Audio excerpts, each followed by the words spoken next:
So hello friends, welcome in our channel nursing Vishwata. आज हम बात करेंगे ऑलिगोहाइड्रोमनास के बारे में। इससे पहले हमने पॉलीहाइड्रोमनास के बारे में पढ़ा था। तो इस वीडियो लेक्चर में हम ऑलिगोहाइड्रोमनास के बारे में तो पढ़ेंगे और साथ में पॉलीहाइड्रोमनास एंड ऑलिगोहाइड्रोम दोनों को ही कंबाइंडली उसमें कैसे एमसीक्यू पूछे जा सकते हैं आपको एग्ज़ाम में, उसके रिगार्डिंग भी हम बात करेंगे। मीन्स इस वीडियो लेक्चर में आफ्टर थियोरी कंप्लीट होने के बाद हम एमसीक्यू को भी सॉल्व करने वाले हैं। तो बने रहिएगा हमारे साथ लास्ट तक। चलिए हम अपनी वीडियो लेक्चर को स्टार्ट करते हैं। So let's begin.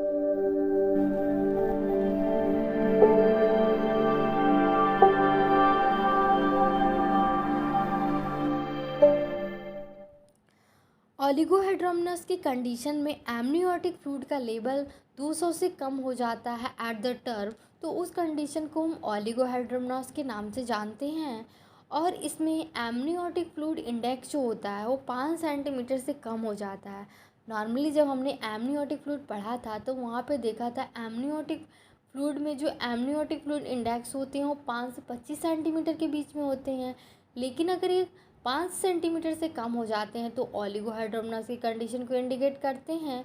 And single deepest जो पैकेट है और 2 सेंटीमीटर से कम हो जाए तो ऑलिगोहाइड्रोमनस की कंडीशन को इंडिकेट करता है। नॉर्मली हमने सिंगल डिपेस्ट पॉकेट जो पढ़ा था वो 2 से 8 सेंटीमीटर के बीच में होते हैं। लेकिन अगर ये 2 सेंटीमीटर से भी कम हो जाता है तो ऑलिगोहाइड्रोमनस की कंडीशन को इंडिकेट करता है। नेक्स्ट हम बात कर लेते हैं कि क्या कारण हो सकते हैं ऑलिगोहाइड्रोमनस के। तो कुछ मैटरनल और कुछ फीटल कारण हो सकते हैं। ठीक है, सबसे पहले हम पढ़ेंगे फीटल कंडीशन ऑलिगोहाइड्रोमनस को कैसी कॉज करेगा। तो सबसे पहले है फीटल क्रोमोसोमल या स्ट्रक्चरल अगर एबनॉर्मलिटी है तो ये ऑलिगोहाइड्रोमनस को कॉज कर सकते हैं। अगर रीनल एजेनेसिस है, मतलब किडनी जो है एक अपसेंट है, तो ये ऑलिगोहाइड्रोमनस की कंडीशन को कॉज कर सकती है। ठीक है, अब ये कैसे कॉज करेगी। जो यूरिन होता है वो एमनियोटिक फ्लूइड को बनाने में इसका मेजर कंपोनेंट हम कह सकते हैं होता है। तो जब किडनी ही अपसेंट रहेगी तो जो यूरिन का फॉर्मेशन है वो प्रॉपर तरीके से नहीं होगा। जब यूरिन का फॉर्मेशन नहीं होगा, प्रोडक्शन नहीं होगा, तो यूरिन का ज़्यादा इन्वॉल्वमेंट नहीं होगा और ये अमनियोटिक फ्लूइड में इसका इन्वॉल्वमेंट नहीं होगा तो अमनियोटिक फ्लूइड का लेवल ऐसे ही कम हो जाएगा। दूसरा है पोस्ट टर्म। हमने ये बात किया था कि जब पोस्ट टर्म में होता है तो एमनियोटिक फ्लूइड का लेवल धीरे धीरे कम होने लगता है। तो अगर पोस्ट टर्म हो गया है तो भी एक कारण हो सकता है कि ऑलिगोहाइड्रोमनस मतलब एमनियोटिक फ्लूइड का लेवल कम हो सकता है। एंड इसके अलावा यूरेथ्रल ऑब्स्ट्रक्शन। अगर यूरेथ्रा में ऑब्स्ट्रक्शन है, मान लीजिए किडनी जो है वो प्रॉपर तरीके से अपने फंक्शन को परफॉर्म कर रही है, प्रोडक्शन कर रहा है, लेकिन जो आगे का पाथवे है यूरेथ्रा जिसके थ्रू यूरिन जो है वो पास आउट होगा, तो अगर उसमें ऑब्स्ट्रक्शन है तो जो यूरिन है वो प्रॉपर तरीके से पास आउट नहीं होगी, जिससे जो यूरिन है उसका इन्वॉल्वमेंट एमनियोटिक फ्लूइड में नहीं होगा और एमनियोटिक फ्लूइड का लेवल कम रहेगा। ठीक है, एंड इसके अलावा प्रीमैच्योर रप्चर ऑफ मेम्ब्रेन। अगर मेम्ब्रेन जो है वो समय से पहले ही अगर रप्चर हो गई है तो भी ये एमनियोटिक फ्लूइड का लेवल कम हो जाएगा। एंड इसके अलावा है एमनियोन नोडोसम। एमनियोन नोडोसम का मतलब ये जो सरफेस है एमनियोन का, वहाँ पर nodules of amorphous granules material जो होते हैं वो प्रेजेंट होते हैं। मतलब जो एमनियोन का जो सरफेस है वहाँ पे नोड्यूल्स प्रेजेंट होते हैं छोटे छोटे। तो यह भी एक कारण हो सकता है ऑलिगोहाइड्रोमनस कॉज करने का। ठीक है, नेक्स्ट हम बात करेंगे मैटरनल कंडीशन। अगर मदर जो है हाइपरटेंशन डिसऑर्डर से हैं तो यह एक कॉजेज कर सकती हैं। दूसरा है यूट्रो प्लेसेंटल इफ़िशियंसी, मतलब यूट्रो प्लेसेंटल जो सर्कुलेशन है अगर वो कम है तो ये भी ऑलिगोहाइड्रोमनस की कंडीशन को कर सकता है। दूसरा, अगर मदर जो है वो डिहाइड्रेटेड है तो यह भी क्या करेगा, ऑलिगोहाइड्रोमनस की कंडीशन को अराइज कर सकता है। एंड इसके अलावा जो इसकी एग्जैक्ट कॉजेज है वो अननोन है। तो अब तक हमने क्या बात किया कि अगर एमनियोटिक फ्लूइड का लेवल 200 से कम तो ओलिगोहाइड्रोमिनोस, इसमें एमनियोटिक फ्लूइड इंडेक्स 5 सेंटीमीटर से कम हो जाते हैं और सिंगल डिपेस पॉकेट जो है वो 2 सेंटीमीटर से कम हो जाता है। इसके अलावा हमने इसके कारण के बारे में बात किया था कि फीटल कंडीशन भी इन्वॉल्व हो सकती हैं और मेटल कंडीशन भी इन्वॉल्व हो सकती हैं। अगर फीटल क्रोमोसोमल स्ट्रक्चर एबनॉर्मलिटी से सफ़र कर रहा है तो ये ओलिगोहाइड्रोमिनोस की कंडीशन को कॉज कर सकता है। एंड इसके अलावा रीनल एजेनेसिस मतलब अब्सेंट ऑफ किडनी जो है, एक किडनी अगर अब्सेंट है तो मतलब यूरिन का प्रॉपर तरीके से फॉर्मेशन नहीं करेगी। यूरिन जो होता है वो एक मेजर कंपोनेंट होता है एमनियोटिक फ्लूइड को बनाने में। तो अगर किडनी ही प्रॉपर तरीके से अपना फंक्शन परफॉर्म नहीं कर रही है, मतलब किडनी अब्सेंट है, तो वहाँ पे भी ओलिगोहाइड्रोमिनोस कज कर देगा। पोस्ट टर्म है, मतलब धीरे धीरे जैसे पोस्ट टर्म होता रहता है ना, तो एमनियोटिक फ्लूइड का लेवल डिमिनिश होता जाता है, तो यह भी एक कॉज कर सकता है। एंड इसके अलावा अगर यूरेथ्रा में ऑब्स्ट्रक्शन है, मतलब किडनी तो अपना काम कर रही है लेकिन यूरेथ्रा में ऑब्स्ट्रक्शन होने की वजह से यूरिन पास आउट नहीं हो पा रहा है, तो यह भी एक कारण हो सकता है ओलिगोहाइड्रोमिनोस का। एंड इसके अलावा pre mature rupture of the membrane, तो यह भी कॉज कर सकता है। एंड एमनियोनोडोसम, एंड इसके अलावा मैटरनल कंडीशन मतलब मैटरनल जो हाइपरटेंसिव डिसऑर्डर से अगर सफ़र कर रही हैं तो ये कॉज कर सकता है। एंड यूट्रो प्लेसेंटल इनसफिशिएंसी मतलब यूट्रो प्लेसेंटल जो सर्कुलेशन और प्रॉपर तरीके से नहीं है तो भी ओलिगोहाइड्रोमिनोस की कंडीशन को कॉज कर सकता है। एंड इसके अलावा मदर अगर डिहाइड्रेशन से सफ़र कर रही है तो ये भी ओलिगोहाइड्रोमिनोस की कंडीशन को कॉज कर देगा। एंड इसके अलावा जो इसकी एग्जैक्ट कॉजेज़ है वो अननोन है, इडियोपैथिक है, ठीक है। नेक्स्ट हम बात करेंगे क्लिनिकल फीचर, मतलब अगर उन्हें ओलिगोहाइड्रोमिनोस है, मतलब मदर को अगर ओलिगोहाइड्रोमिनोस की कंडीशन है तो क्या क्या क्लिनिकल फीचर हो सकते हैं उनमें, ठीक है। Decrease the uterine fundal height, मतलब अगर एमनियोटिक फ्लूइड का लेवल कम है तो जो उनका फंडल हाइट होगा वो भी कम होगा, ठीक है। Less fetal movement, amniotic fluid कम है तो जो फीटस का मूवमेंट फ्रीली मूवेबल करता है नॉर्मली जैसे वो करता है वैसे नहीं कर पाएगा, लेस फीटल मूवमेंट होगा। And the uterus is full of foetus, मतलब जितना यूट्रस होगा ना उसमें फीटस जो होगा वो फुल होगा, क्योंकि लीकर एमनी जो है वो कम हो गई है, तो जितना भी यूट्रस होगा उसमें जो फीटस है वो फुल रहेगा। ईज़िली पाल्पेट हम कर सकते हैं, ठीक है। एंड जो भी FHR है उसको ईज़िली हम अस्कल्टेट कर सकते हैं, फीटल हार्ट रेट को ईज़िली अस्कल्टेट कर लेंगे। अब तक हमने क्या पढ़ा क्लिनिकल फीचर में कि जो यूटरन फंडल हाइट है वो कम रहेगी, लेस फीटल मूवमेंट रहेगा, and the uterus is the full of the foetus क्योंकि एमनियोटिक फ्लूइड का लेवल कम है। दूसरा ईज़िली पाल्पेबल, इसे हम ईज़िली पाल्पेट कर सकते हैं। एंड ईज़िली हम जो FHR होता है उसको ईज़िली अस्कल्टेट करते हैं। दूसरी बात ये कि हम इसको कैसे डायग्नोस करेंगे, तो हिस्ट्री कलेक्शन करते हैं, फिजिकल एग्जामिनेशन करेंगे जिसमें हम यूटराइन फंडल हाइट को चेक करेंगे, फीटल के मूवमेंट को चेक करेंगे एंड उसको पाल्पेट करेंगे, ठीक है। अल्ट्रासोनोग्राफी में जब हम करते हैं तो वहाँ पे AFI जो है 5 सेंटीमीटर से कम मिलेगी और सिंगल डिपेस्ट पैकेट जो है वो 2 सेंटीमीटर से कम। नेक्स्ट हम बात करेंगे कॉम्प्लिकेशन ऑफ ओलिगोहाइड्रोमिनोस, कि क्या कॉम्प्लिकेशन फीटल्स में होंगे और क्या कॉम्प्लिकेशन मैटरनल में होंगे। तो सबसे पहले हम बात कर लेते हैं फीटल में क्या क्या कॉम्प्लिकेशन हो सकते हैं, ठीक है। तो सबसे पहला है अबॉर्शन, अगर ओलिगोहाइड्रोमिनोस है तो अबॉर्शन हो सकता है क्योंकि जो अम्बिलिकल कॉर्ड है वो कंप्रेस हो सकती है, या फिर ऐसा हो सकता है कि जो यूट्रोप्लेसेंटल इनसफिशियंसी है, तो ब्लड की जो सप्लाई है, जो न्यूट्रिएंट की सप्लाई है वो फीटस तक कम जा रहा है, तो इसकी वजह से भी जो फीटस अंदर होगा वो उसका अंडर डेवलपमेंट होगा। एंड जो एमनियोटिक फ्लूइड होता है वो मेजर रोल निभाता है लंग्स की मैच्योरिटी के लिए, तो जो लंग्स है उसका भी अंडर डेवलपमेंट होगा, तो ये सारे कारण हो सकते हैं अबॉर्शन होने के, ठीक है। एंड इसके अलावा जो कॉजेज हो सकता है deformity due to the intra amniotic adhesion due to compression, मतलब जो एमनियोटिक फ्लूइड का लेवल कम है तो उस टाइम पे जो कंप्रेशन हो सकता है, जो अम्बिलिकल कॉर्ड है उसका कंप्रेशन हो सकता है। एंड इसके अलावा alternation shape of skull, fluid कम होने की वजह से जो शेप है उसमें भी अल्टरनेशन होने देखने को मिल सकता है। एंड इसके अलावा वर्की नेक मतलब जो नेक है ओलिगोहाइड्रोमनोस की कंडीशन की वजह से, मतलब जो फ्लूइड है वो कम है, उसकी वजह से जो नेक होगा उसमें वर्की नेक देखने को मिल सकता है। एंड इसके अलावा क्लब फुट। अब क्लब फुट कैसे होगा? एमनियोटिक फ्लूइड का लेवल कम होने की वजह से जो फीटस के जो पार्ट्स है, जो लिम्स है, वो एक ही जगह में फिक्स हो जाएंगी, एक ही पोजीशन में ले लेंगी, जिससे कि क्लब फुट होने के भी चांसेस हो सकते हैं। एंड कॉर्ड कंप्रेशन, फ्लूइड कम होने की वजह से जो एमनियोटिक कैविटी है उसे फ्लूइड जो है वो कम है, उसकी वजह से कॉर्ड कंप्रेस होने के भी चांसेस हो सकते हैं। एंड इसके अलावा एम्पुटेशन ऑफ लिम्ब, लिम्ब का एम्पुटेशन हो सकता है, क्योंकि जो लिम्ब है वो फ्लूइड कम होने की वजह से बहुत ही ज़्यादा कंप्रेस होगा और कंजेनाइटली गैंग्रीन मतलब कि एम्पुटेशन हो सकता है। जो फीटस के लिम्ब है उनमें एम्पुटेशन देखने को मिल सकता है। एंड इसके अलावा हाई फीटल मोर्टालिटी, मतलब इसकी वजह से फीटल में ज़्यादा से ज़्यादा मृत्यु की जो दर है वो बढ़ जाएगी।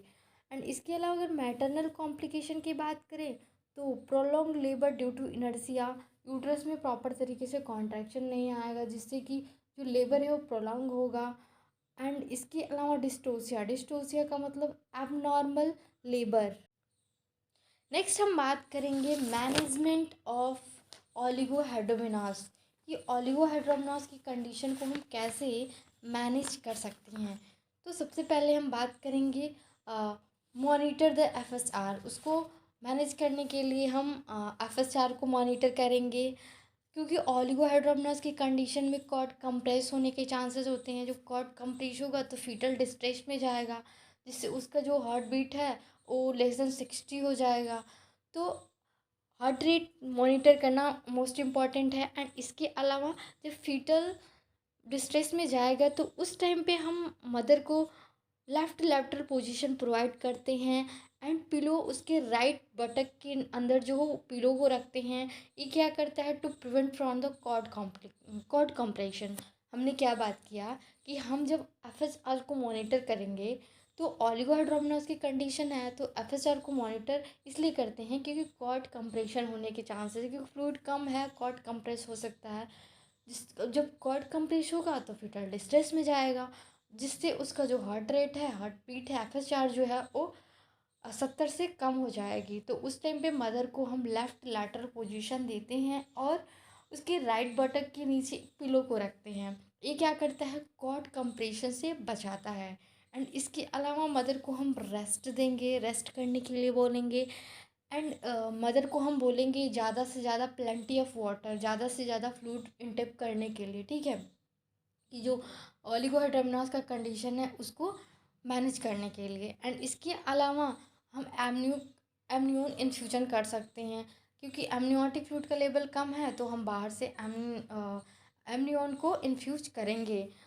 इसमें क्या करता है? Infuse in a directly amniotic cavity, मतलब इसको डायरेक्टली एमनियोटिक कैविटी में हम डाल देंगे।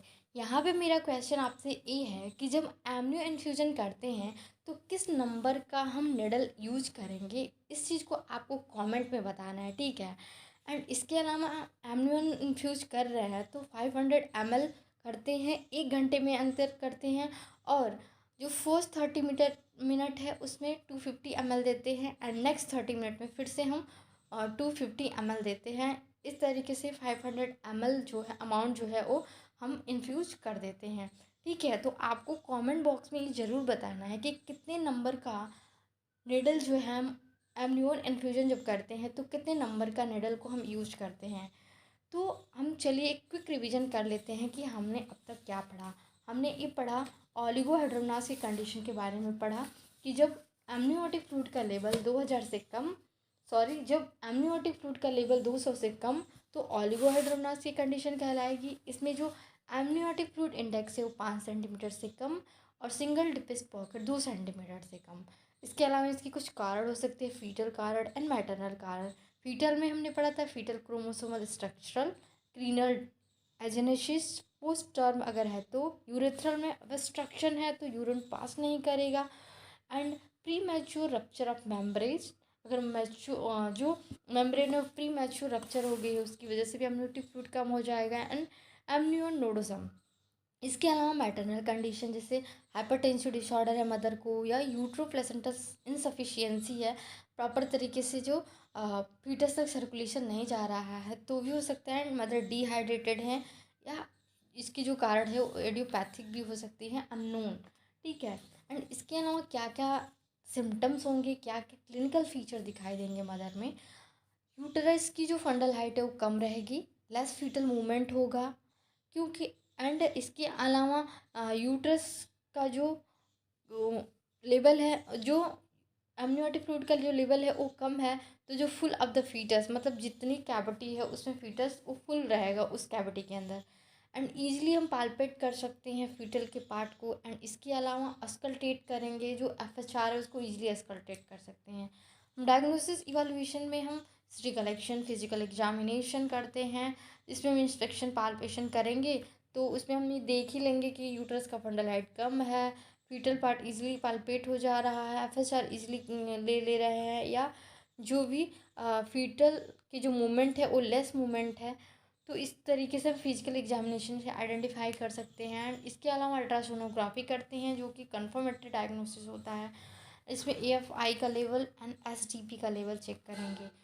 ठीक है। एंड इसके अलावा हमने कॉम्प्लिकेशन को पढ़ा, foetal complication and maternal complication, कि फीटल में क्या कॉम्प्लिकेशन हो सकते हैं, अबॉर्शन, वेरिनिक, एंड इसके अलावा club foot, amputation of limb, cord compression, high fetal mortality, and maternal प्रोंगलोंग लेबर होगा, एंड डिस्टोसिया की कंडीशन। एंड इसके अलावा हमने इसकी मैनेजमेंट के बारे में पढ़ा।